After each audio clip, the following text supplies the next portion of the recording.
Namaste. How's everybody today? Yeah. Yeah, that's a beautiful thing. Another opportunity to delve deeper into the mysteries of Platonism. And that's always exciting for me, as I know it is for you. Today, we're going to be talking about something that is, I guess, all the buzz in the Bahamas right now. Seeing that we have an election coming up, and everybody is trying to sway voters in their direction and sway, various communities to back them or support them or vote for them or what have you.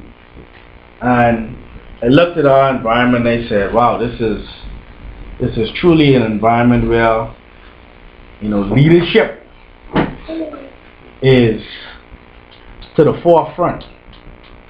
Because after 5 years now, or 4 and change of governance, almost 5 years, now we get a chance to look at what type of leadership the present government, actually provided for us as a Bahamian people, as well as we get to look at the potential leadership of the other vying parties and candidates, because everybody says that they can do the best or better job. Now, I say I'd like to say that I'm not going to talk about politics today, because as much as that is a mainstay in our community, politics is not at the forefront of this sermon. I'm using principles from politics insofar as in our culture, in our way of life,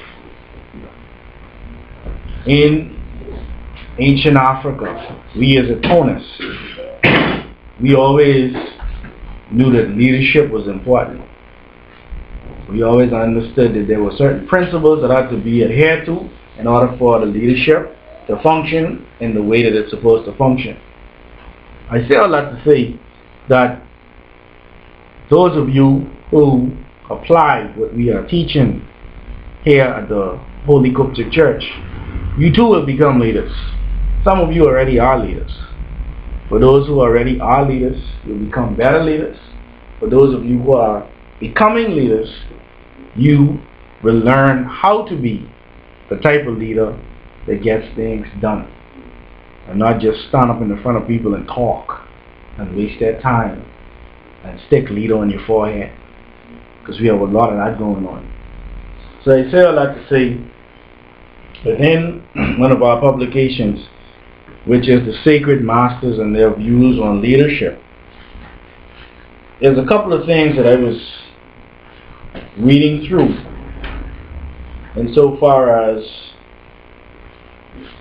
it could help all of us as we grow and get through our days and weeks and months and years, especially as members of the Qubtic Church, the Black Messiah. It says,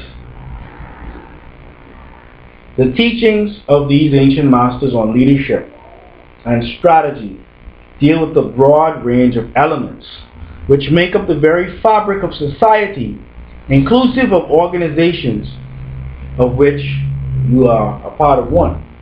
In your great past, human relations, economy, education, culture, customs, morals, industry, and religion were all interwoven and made up this fabric. Alright?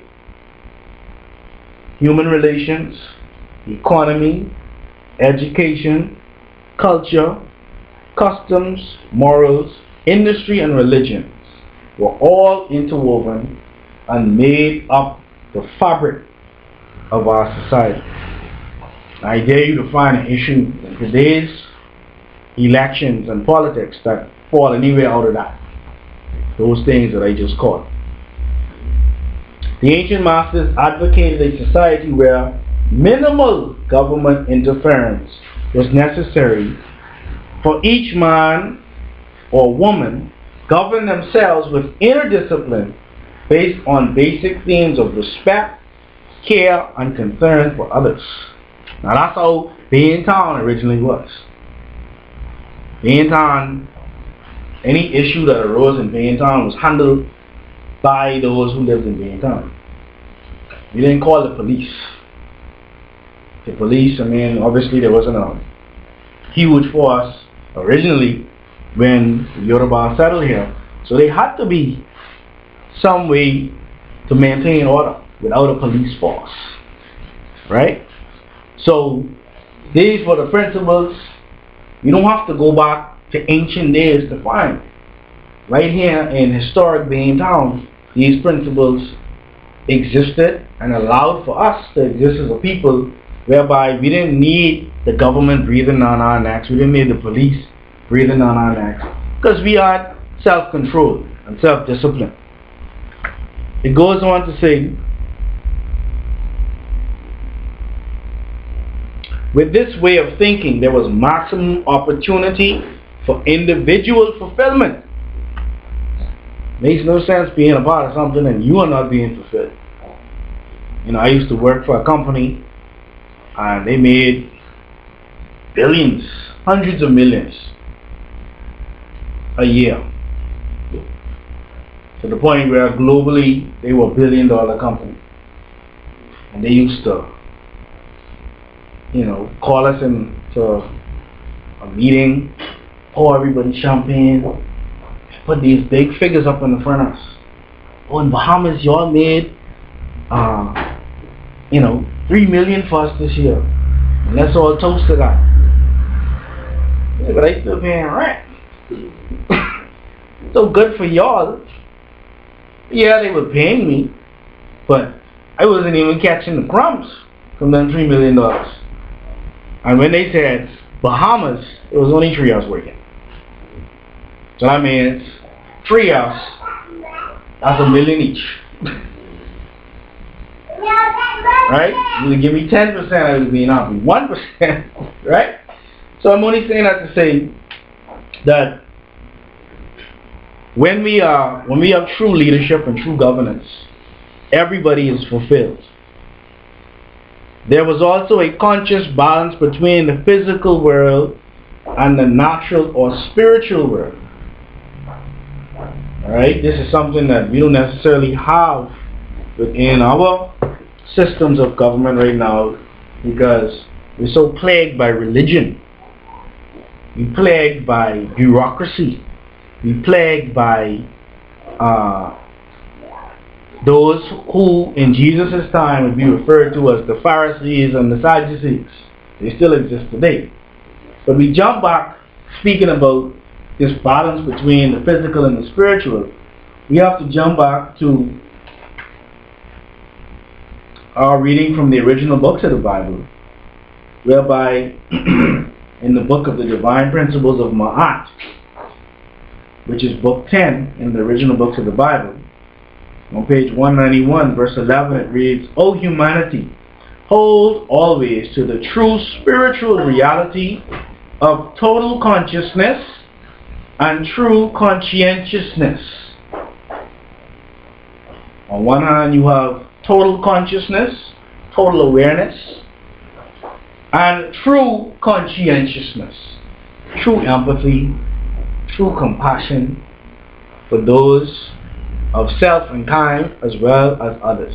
But most importantly, first and foremost, self and kind. Get your house in order first. Right? It says, hold always to the true spiritual reality of total consciousness and true conscientiousness, which are based off of the precept principle of as above, so below, and as below, so above. For it is ever binding to all creation. Thus, all members of humanity must fully realize that every action, no matter how mundane, has in some sense a cosmic corresponding act. Everything that's happening in your physical world is causing something in the cosmos to change. Now that might be hard to fathom, because you're thinking, how could little me cause a cosmic change? And all I have to do is point you to a table full of dominoes all standing up. And when you take one little domino to cause another domino, that causes another domino, you see what I'm saying? And the whole landscape of that table is affected. We don't necessarily see everything in our lifetime, so we don't think it's happening, but everything that you do affects somebody somewhere on the planet and in the cosmos. It goes further to say, thus prior to what many shall misteach as monotheism in the latter day, we the guardian angelicals did acknowledge in its pristine purity and purest, we the guardian angelicals did acknowledge in its pristine purity or purest and purified form as atonism, which is the true religious identity of humanity. And of course, this goes back to the reality that those that dealt or lived the life of atonism would have never been saying monotheism. Those are Greek words, and it goes against what we are as atonists insofar as we're not mono, we're stereo. We're colorful, we're lively, right? We're balanced. It says, most especially, it says, this is so widely acknowledged amongst us that atonism, which birthed monotheistic beliefs, is the simplest name for it. This, our voice shall communicate to humanity in the latter day, because there was and is no real difference between sacred and mundane, as they are all one and the same under Ma'at, which is universal order and balancement of deeds. Alright? So there was a conscious balance between the physical world and the natural or spiritual world, even from ancient days. The ancients regarded this as necessary and viewed this balancement as divine within itself. It goes on to say, we will address what the masters viewed as progressive societies and what they considered made another society degenerate. Today we have a degenerate society. We literally are reaping what was sowed for so many generations in this generation right here. I don't care how much commercials they throw at it. I don't care how many police cars they get, how many new officers they put on the street. Until they address what's really going on in this country, all they're going to be doing is like a person that continues to get cut. They'll keep buying band-aids, but they'll never address why that person is getting cut. You understand? Why is this person always bleeding? Because our country is bleeding right now. Our country is suffering. Right? But it all starts and stops with leadership. Our leadership does not recognize certain spiritual truths. They feel as if their sustainability and the source of their achievements is based on foreign aid. It's based on tourism. It's based on banking. It's based on all of the things that we consider the pillars of our economy. Now all of a sudden you have certain parties saying, oh, it's time to believe in Bahamians. Oh, now it. We've been in power for how long now? Almost 40 years. Now it's time to believe in Bahamians. Now it's time to start delivering. Huh?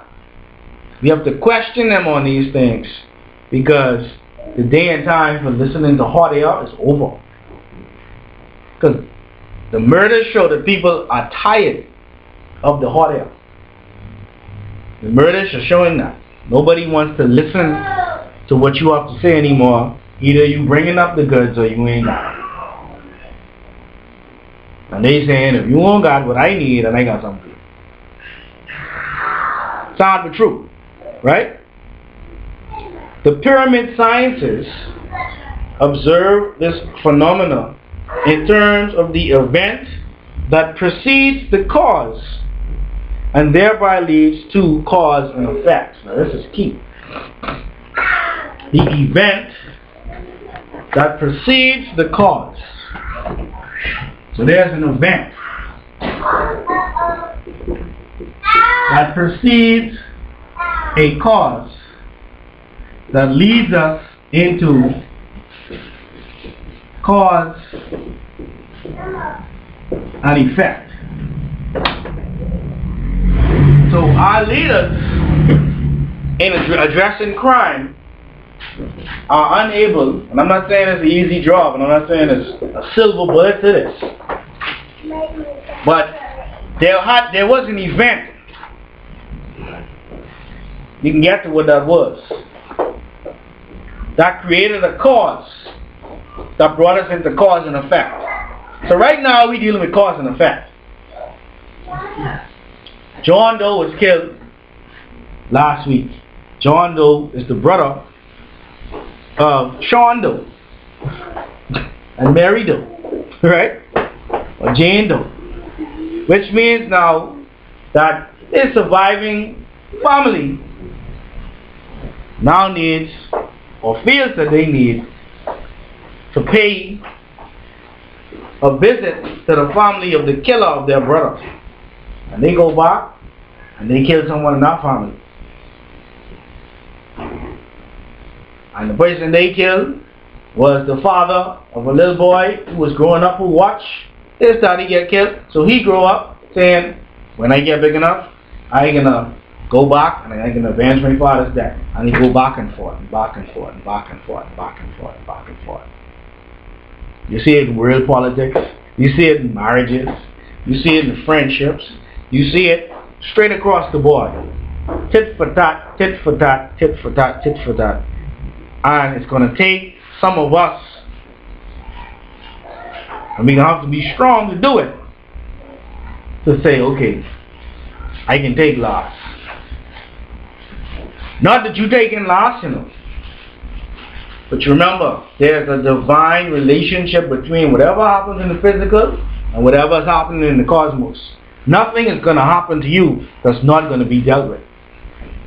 I'm not saying allow people to abuse you and not defend yourself. That's not what we're talking about. But I'm saying that there was an event that caused a cause, and that cause brought the effect, which is another cause, and cause and effect.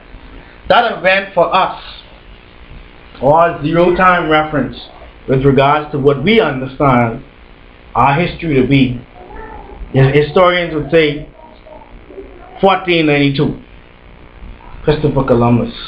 We have it on coat of arms. We celebrate it. We were discovered. We all of a sudden, because Christopher Columbus came, we became the new world. And that was an event that caused what? That caused the Arawaks to be wiped out. That eventually caused slavery as we know it to come into being for us in the Western world. Because after they killed off all the Indians, they needed to find someone else to take their place. So Christopher Columbus was a slaver. They have a big statue up there where the person that they celebrating was a slaver, or somebody whose job it was to rip your family apart, rip you out of your homeland, rip you away from your culture and your language, and cause you to work to build capitalism as we know it today, which is what our leaders keep tapping into for their resources. You see how it's tied in? So that event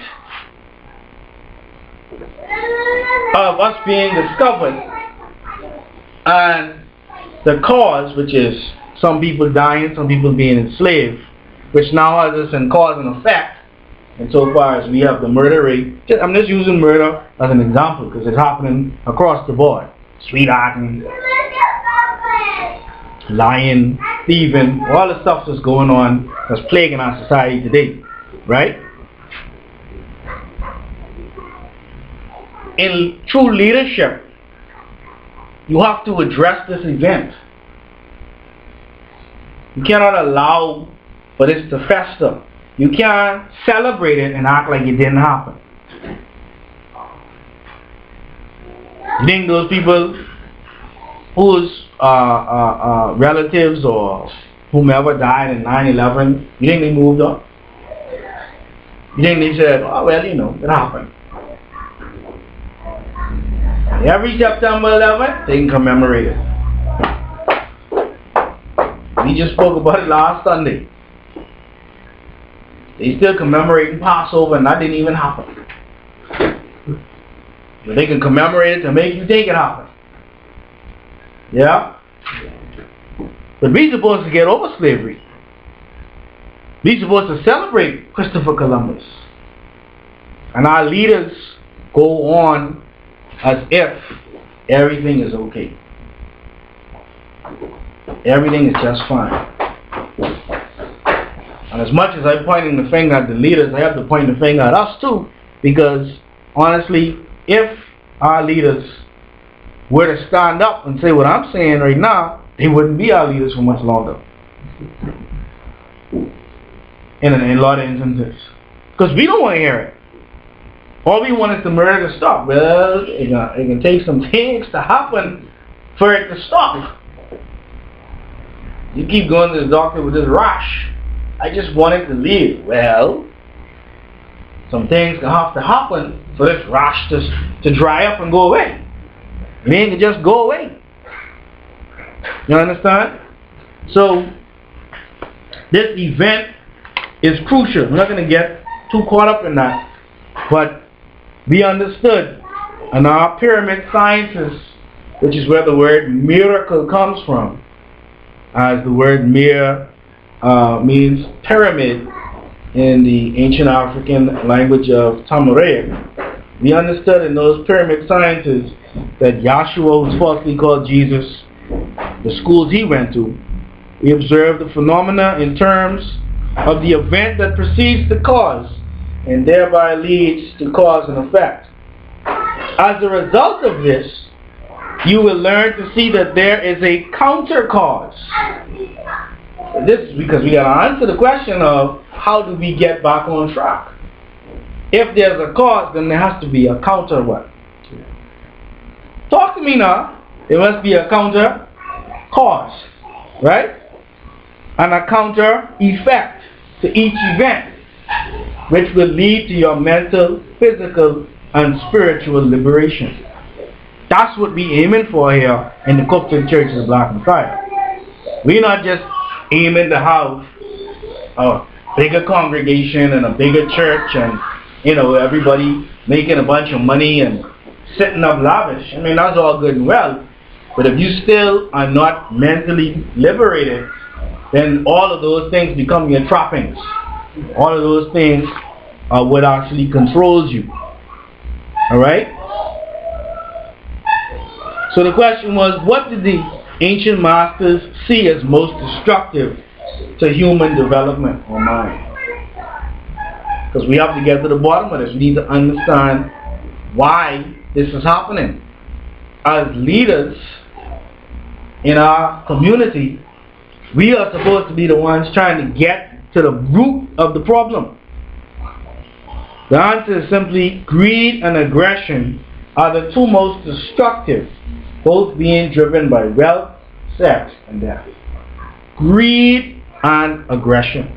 Now there ain't too many murders that have happened in the past few years, or even since independence, that didn't have to do with wealth, sex, or death. Because deaths are causing deaths. You kill so and so and I come to kill you. Right? So this greed and this aggression. Greed, they found, is what leads to one being jealous towards another. Feeling that if I can't have a thing, no one else should be able to. See that a lot in relationships. What? You leaving me? You gonna move on and have a life without me?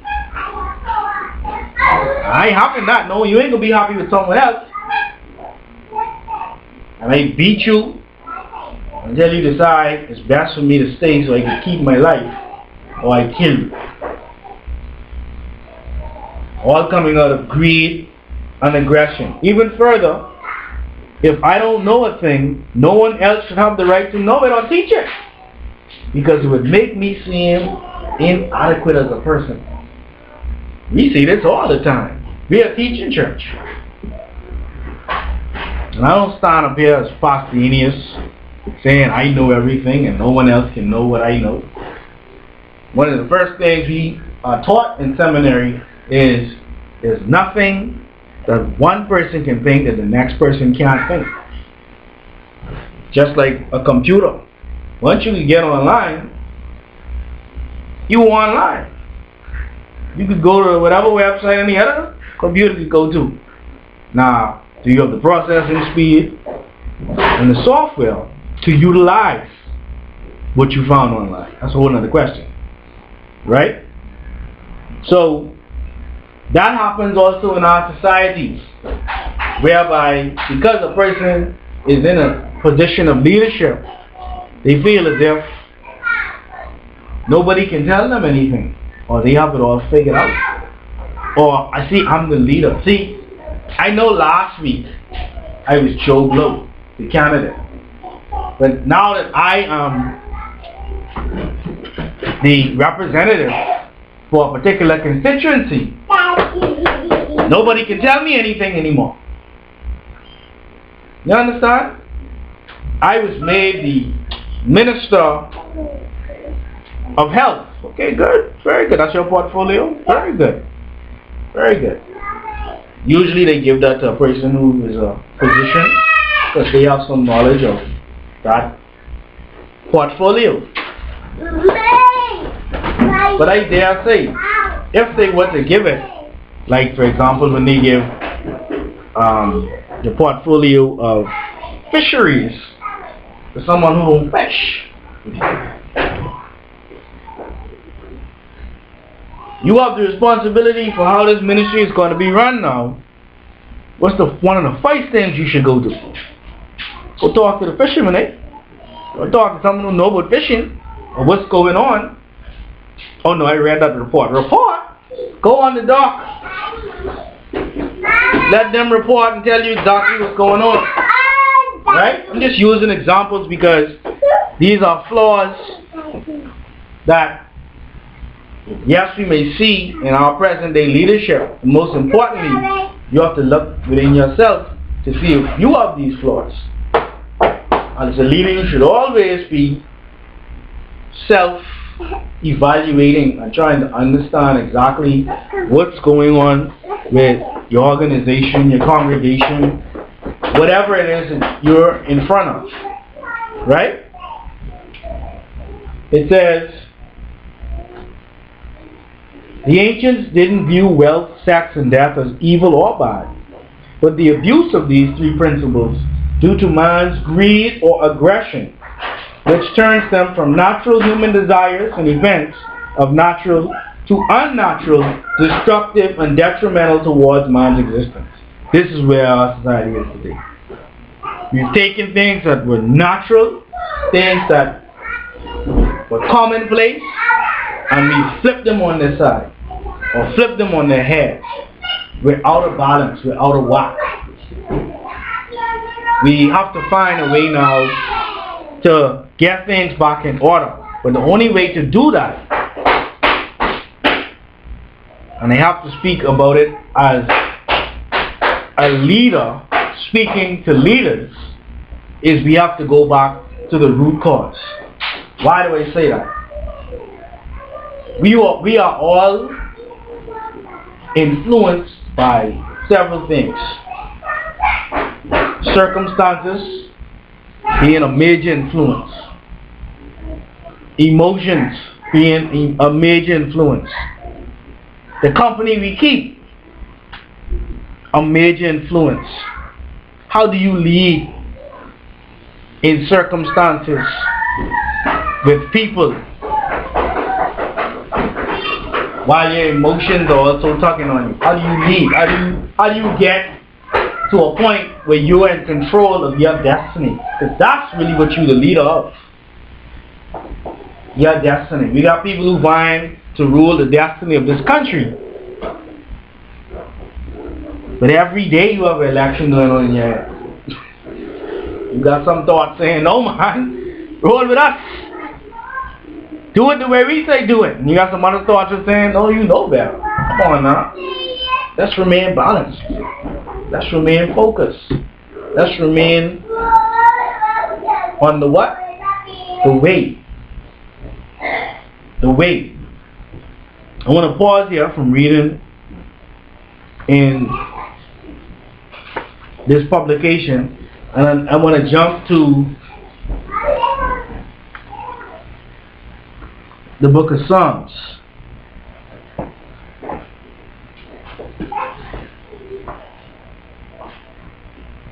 book of Psalms. Because we're going to see something here that I know is very important for us to see.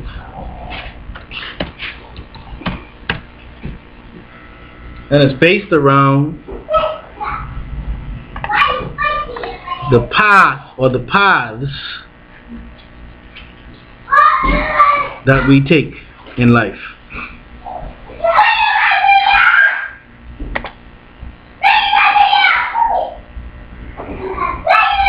Alright, we can jump around, we can be in Psalms, and then we going into Hebrews. Alright? So Psalm 23.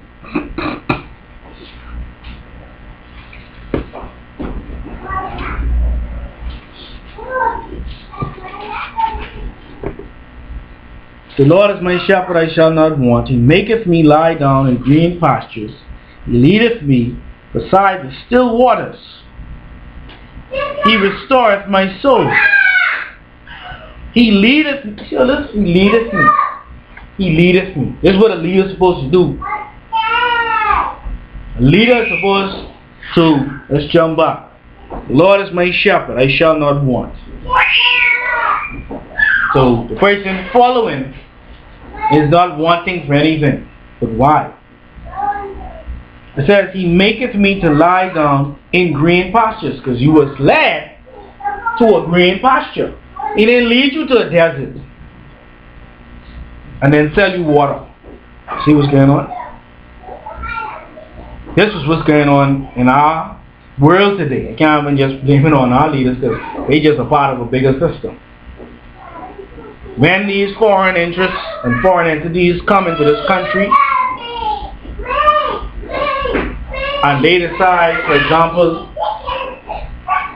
they see something that they like, that we have as a natural resource, one of them being oil. The leader is supposed to lead us to the oil and say, hey, we straight. It's only 300,000 us. There's billions of dollars worth of oil in this ground. Come on. This ain't me speculating now. They got the meetings on YouTube. 3 trillion, right? Barrels? Dollars, okay. All kind of see, when you have round numbers like that, you just throwing numbers at you. Right. You is plenty. Okay? So somewhere along the line, I mean, the political rallies are all good. But we supposed to be having an oil rally. We supposed to be being led to green pastures. Green like money.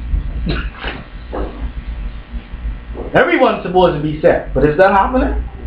Oh no, they can lead us to a desert and sell us water. Right? He goes on to say,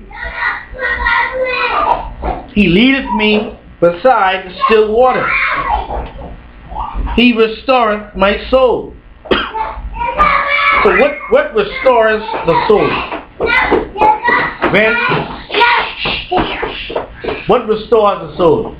When a leader leads people where? To a place where they can control their destiny. Because if I lead you to greener pastures, you're not depending on me as a leader for your everyday supplements. You understand that the grass around you, if your leader is a shepherd and you're a sheep, that's your food. If you are led to having a portfolio where there's trillions of dollars worth of oil, you don't have to call your leader for every little thing. You understand? The leaders make the decisions that turn the country in the direction it needs to go so that we all have greener pastures. It says, He restoreth my soul. He leadeth me in the paths of righteousness for His name's sake. Now that word path there is plural. So what is actually being spoken of there? Right? We're going to touch on this more in another sermon, but I just want to briefly touch on it insofar as we need to understand what's going on. This word path is the word magala. Alright? Magala. And what it's actually speaking to is those that led us. So it says the paths of righteousness. Those that led us, for example, Mary Magdalene was one that was a vessel insofar as she was a part of the very establishment that the Messiah, Yahshua, was forming on earth to lead people to these greener pastures. The wise men, the 3 wise men, were those who were leading groups of people to a Savior, Yahshua, because they understood that this Savior, this shepherd, was going to lead them to greener pastures. There are many genealogies that follow the same line, and therefore the word paths is used insofar as we spoke about even last week, coming from one of those mansions that was spoken of in John chapter 14, when Yahshua was saying, in my Father's house there are many mansions. Well, from each one of those mansions comes different genealogies that follows the same path. And our leaders, in order to properly lead, need to find the paths of the ancient ones, of our great ancestors. We must honor our mothers and our fathers so that our days will be long in the land that the Most High gave us. Right? So we're not going to get too deep on that, but it's important to note, because if you have a leader that's leading you down the path of other than self and kind, or the path of foreign interests, then you're being led to a desert so that someone can sell you water. Right? So leadership is something that doesn't just you don't actually sign up for it, as they make it seem. Leadership is bestowed upon you. Let's go to the book of Hebrews.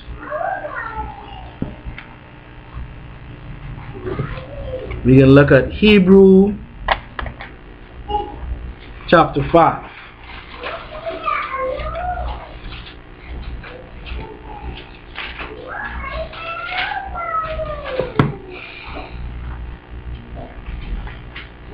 Because some important points are going to be made here.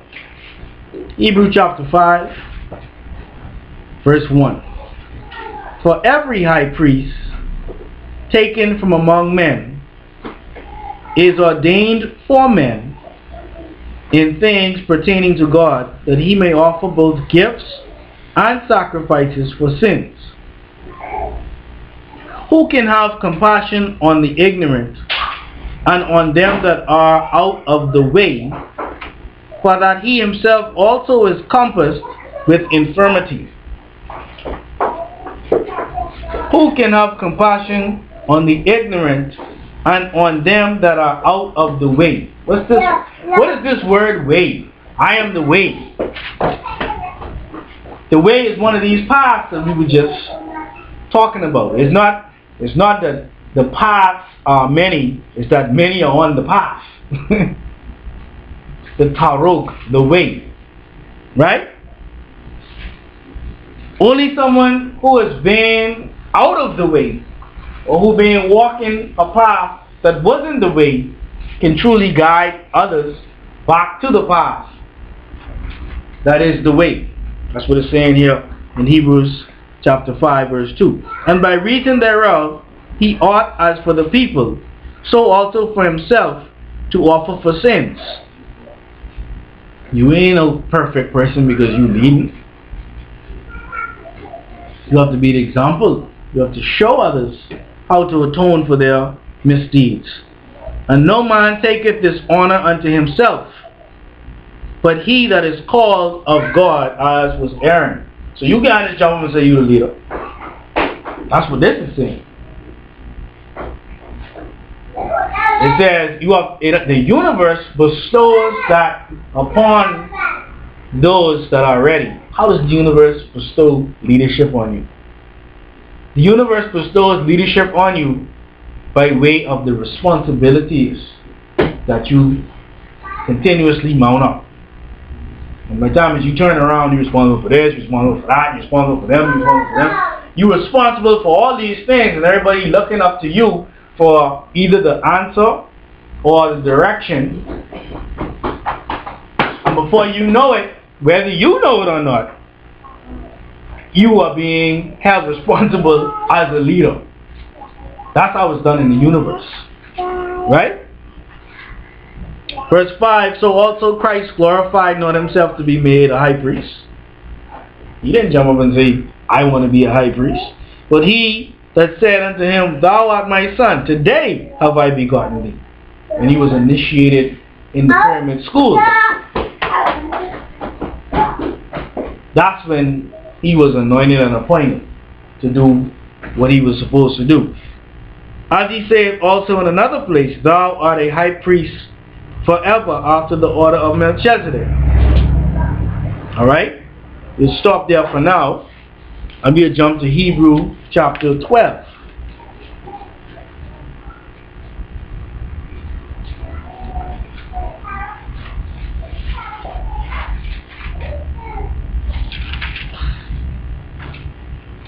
Let's see what I want. Hebrews chapter 12.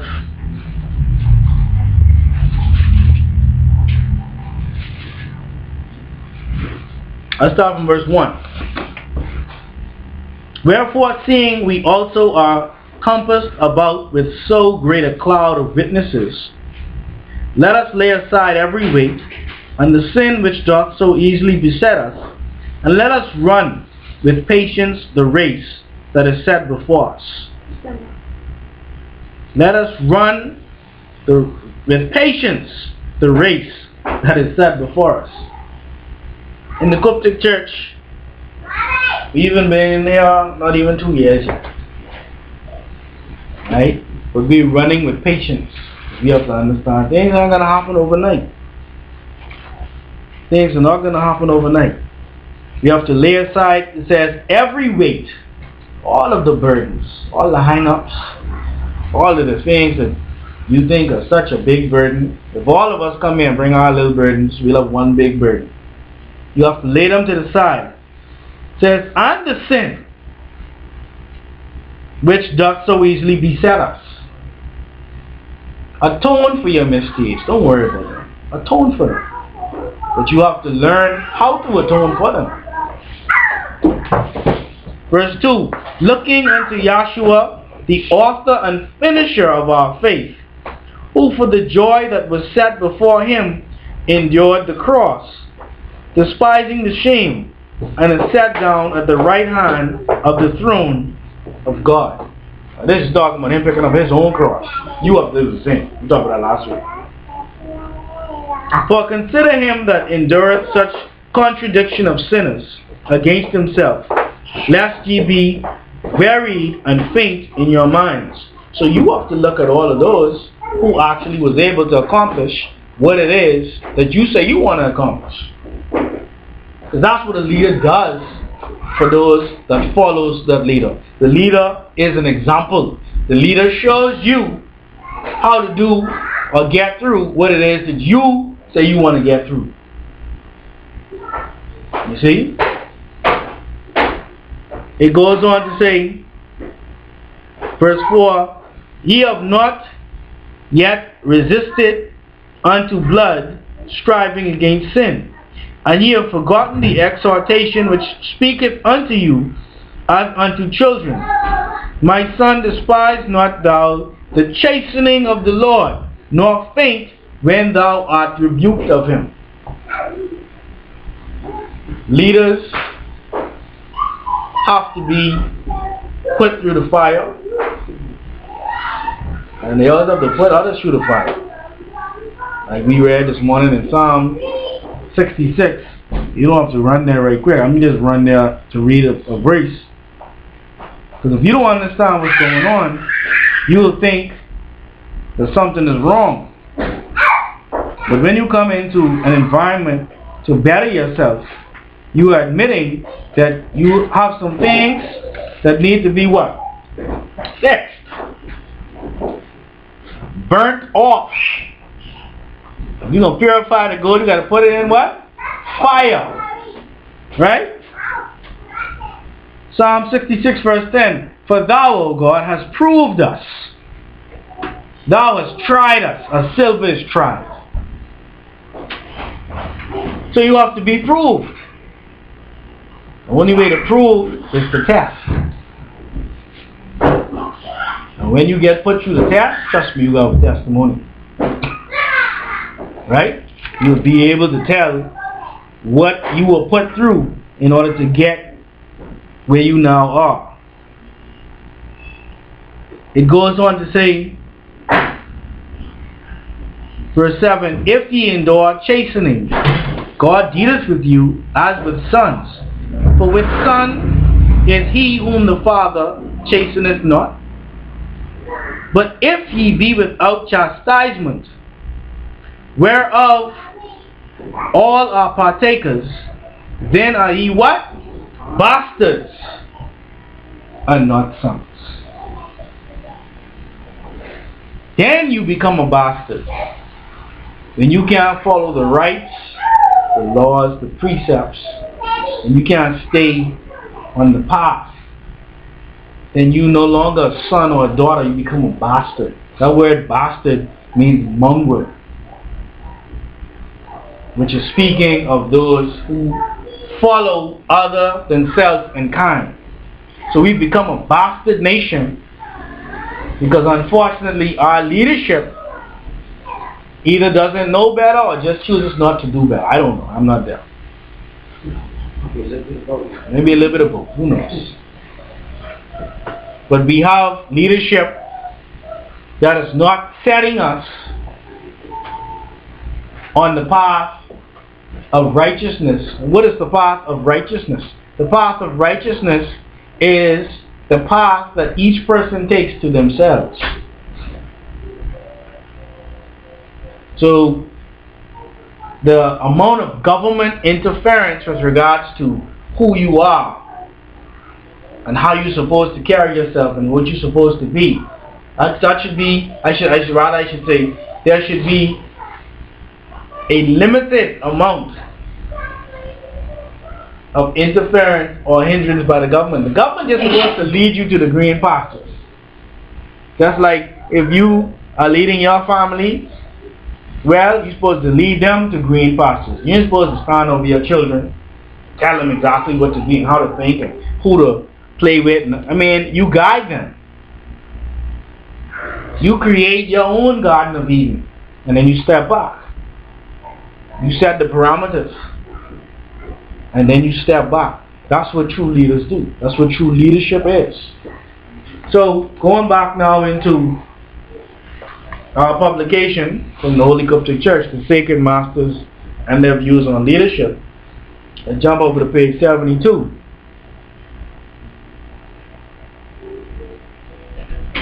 And the question is, what have we taught about leaders who lack principles? Those who lack principles are known to take from people without measuring the strength which the people possess. You can't tell people they need to put, no matter how much money they making, 10%, 10%, 10%, 10%, or every day you preach 10%. If you don't put 10%, you're going to hell. And they may need that 10% to go to the food store, to pay their rent, to put on the light, to put on the water, to put on the cable. Who knows?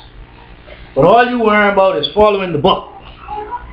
10, 10, 10, 10, 10, 10, 10. Not knowing that that 10 is the 10 fingers on your hand, the works and the deeds of a person and the intentions that they bring with it, right? Thus, they make demands on their people without properly assessing the abilities of their people. This forces Nubian males and Nubian females to neglect themselves, instead restraining themselves to fulfill the will of these false black leaders amongst our race. And in time, they will come to hate each other. You're addressing the needs of the people and you're only worrying about the needs of the organization or your own personal needs. People will begin to hate you. If you are a parent and you only worry about, well, I ain't supposed to have a child who's supposed to be on the road. So you need to get on the road. But your child, some basic needs ain't being met, that child will grow up to hate you. Even if they get on the road. But they'll say, yeah, I was on the road, but I just wanted you to talk to me. I wanted to talk to you about something that happened to me that I thought you could help me with. You know what I'm saying? Just for example. You must come to know that nature has an overall system that applies not only to plants, but also to the human, which is the Nubian male, and the human, which is the Nubian female, beings as well. This system teaches us that there must be 3 years of cultivation in any endeavor in order for 1 year of surplus to result. It's a formula now. Being led to greener pastures. Make sure you get the formula. Alright? There has to be 3 years of cultivation in any endeavor in order for 1 year of surplus to result. So male make how much years for us? 2. Going into the 3rd year, but 2. So we still on our way. Right? For those who waiting for the miraculous thing to just jump out of the air and everything's supposed to be all gravy from the beginning. This is the formula that we have been taught. Right? It goes on further to say 9 years produces 3 years of surplus. 18 years produces 6 years of surplus. And 27 years produces 9 years of surplus. So it goes back to the rule of 3s. Right? Thus, even if there's a flood or a drought, the people are not left without. The surplus is what you're supposed to use for the drought. This drought comes in many forms. I was talking to one of my dear brothers and we were talking about a lot of different things, but in particular when you get into relationships, whether it's a friendship, a marriage, you know, what have you, there comes a point in most relationships where for whatever reason people seem to change. Or things seem to change. And especially for a marriage, it could feel like you're in a drought. You're trying to figure out what happened. Well, part of what happens is we don't know how to apply this formula to our lives. The reason why you take all those pictures and take all them videos and stuff when things are going good is so when the rowing and the fighting start, you can pull them out and be reminded of why you was in this thing to begin with. Because sometimes you got to remind yourself. Right? So there should always be something from the surplus to take you through the drought. You understand? It should always be there. And so when things are going good, in giving thanks, record. Be reminded, because you need to be reminded. If you be with anyone or around anyone long enough, you need to be reminded. Right? When the same system of nature is applied to our race, we understand that we must develop plans for our future, which will cover a certain duration of time based on the goals which we seek to fulfill. Our nation runs off of 5-year cycles. That's why we don't have a long-term national plan. Now, the Prime Minister's way can do a 10-year plan, so when we move into our 50th year of independence, I don't know what's supposed to happen, but we'll be able to have a bigger red splash or something. I don't know. But after 40 years, we still don't have a national plan. You have good brothers like John Boswick, who at least presented a 20-year plan. Cassius Jordan before that, I think it was a 40-year plan. But no government has done it. Because the governments are self-serving. How do you lead a people to greener pastures if your plan is only to get re-elected? It will never work, right? So it goes on to say, leaders who are greedy and harsh oppress those beneath them in whatever level of life in order to satisfy their own desires. Thus, the common people gain no benefit in adhering to this type of leader's instruction, and all they are working towards is never reached. Keep working this war on drugs and the war on crime. We gotta stop all of these molestations, and we gotta stop teenage pregnancy, and we gotta stop AIDS, and we gotta stop cancer. And these things ain't going nowhere. It's getting worse. We got all this technology, yet we still ain't. We more stressed out and peaceless than we were without the technology. Got more doctors than we ever had, more policemen than we ever had, more degrees. Hey, we one big thermometer, but yet we still are missing out on some of the fundamental principles of life. And we need to be the leaders of our own destiny and finding these principles so we can show our leaders what needs to happen. Influence them. And it's possible to do it. And we have to do it. If we don't do it, we don't. Because they ain't going to do it. They're comfortable. Trust me, they're comfortable. Right? It goes on to say, the people are the basis of the organization or country, and the organization or country is the basis of the leader. So where does it truly start? Where does leadership truly start? It starts with each and every one of us. Because if you as a person understands exactly what you're supposed to be doing, and you start doing it, and you start controlling your destiny, then you have the means to influence the leadership.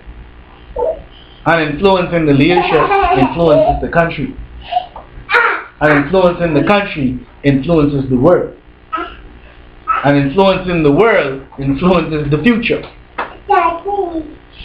So true leadership starts with us. We need not look to political parties to save us from what's going on in this country. I cannot trust anybody who spends upwards of hundreds of thousands to some would dare say millions of dollars to get a job that only pays you less than $30,000 a year. There's something wrong with it. Something wrong with it. Some would say, no, brother, you don't understand. It's not for the money. I got you. I understand. You want to be there to help. That's good. But we're going to now we need to start putting these leaders to the test. When we go to them, we don't need to go to them in private. We need to go to them in public and ask in public for things that we know is best for this country. So let other people see what we're asking for and see if this leader really into us. And then we'll be able to see, because you could easily walk into any one of their offices and they'll shake your hand and they'll promise you the moon. Which credit do you want? You know what I'm saying? You want the front side, the back side, the top, the bottom? See the papers right here signed, you got it. But now I want to do that. I want to do that publicly. I want to ask publicly.